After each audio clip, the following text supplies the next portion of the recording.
നാട്ടുരാജാവ് ടാസ്കിൽ ശ്രീധുവിനെ ചതിച്ച് ജയിലിലാക്കിയിരിക്കുകയാണ്. അതിനിടയ്ക്ക് അർജുൻ സഹായിക്കാൻ ചെല്ലുന്നുണ്ട്, വെള്ളം കൊടുക്കാൻ ചെല്ലുന്നുണ്ട്. അങ്ങനെ ശ്രീധുവിനോട് നീ ജയിലിൽ ചാടെന്ന് പറയാണ്.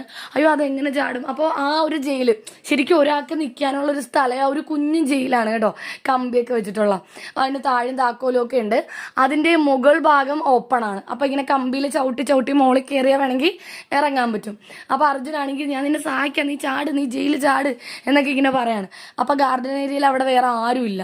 അങ്ങനെ പതുക്കെ ശ്രീധു ഇങ്ങനെ ചവിട്ടി ഏറ്റവും മുകളിലെത്തുമ്പോൾ നോറ വരുന്നുണ്ട്.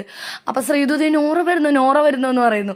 അപ്പോൾ അർജുന അത് കുഴപ്പമില്ല, നോറ കുഴപ്പമില്ല, ഇനി നോറ വല്ല സെക്യൂരിറ്റി വല്ല ആണോ, രാജാവിൻ്റെ വല്ല ഇതാണോ എന്നൊക്കെ ശ്രീധു ചോദിക്കുന്നുണ്ട്. അങ്ങനെയൊന്നുമില്ല, കുഴപ്പമില്ല. ആ നോറയും മിണ്ടുന്നില്ല കേട്ടോ. നോറയ്ക്ക് കണ്ടിട്ട് ചിരി വരുന്നുണ്ട് ഇവർ ജയിലിൽ ചാടാൻ ശ്രമിക്കുന്നത്. അപ്പോൾ നോറയാണെങ്കിൽ ഒരു തോർത്ത് വെച്ച് വായൊക്കെ പൊത്തിപ്പിടിച്ച് ഇങ്ങനെ എന്ത് ചെയ്യണം. അപ്പോൾ നോറ തിരിഞ്ഞു നോക്കുന്നുണ്ട്, ആരെങ്കിലും വരുന്നുണ്ടോ, ഇവർ കാണുമോ എന്നൊക്കെ. കറക്റ്റ് ആ സമയത്തിൽ രാജാവ് വരികയാണ്, നമ്മുടെ സായി രാജാവ് വരികയാണ്. എന്താണ്, ജയിലിൽ ചാട്ടമാണോ, ഇവിടെ എന്താണ് സംഭവിക്കുന്നത്? അല്ല, ജയിലിൽ ചാട്ടമല്ല. അപ്പോൾ നോറ അവരെ സപ്പോർട്ട് ചെയ്ത് പറയുന്നുണ്ട്, അവർ രണ്ടുപേരും നിന്ന് സംസാരിക്കുകയായിരുന്നു, ജയിലിൽ ചാടിയൊന്നും അല്ല എന്നുള്ള രീതിയിൽ. പക്ഷെ രാജാവിന് കാര്യം മനസ്സിലായി. രാജാവ് നേരെ ശ്രീധുവിൻ്റെ അടുത്തേക്ക് ചെല്ലുന്നുണ്ട്. എന്താണെങ്കിലും ലൈവ് അപ്ഡേറ്റുകൾ അപ്പം നിങ്ങളിലേക്ക് എത്തിക്കാൻ മറക്കാതെ നമ്മുടെ ചാനൽ സബ്സ്ക്രൈബ് ചെയ്യണേ.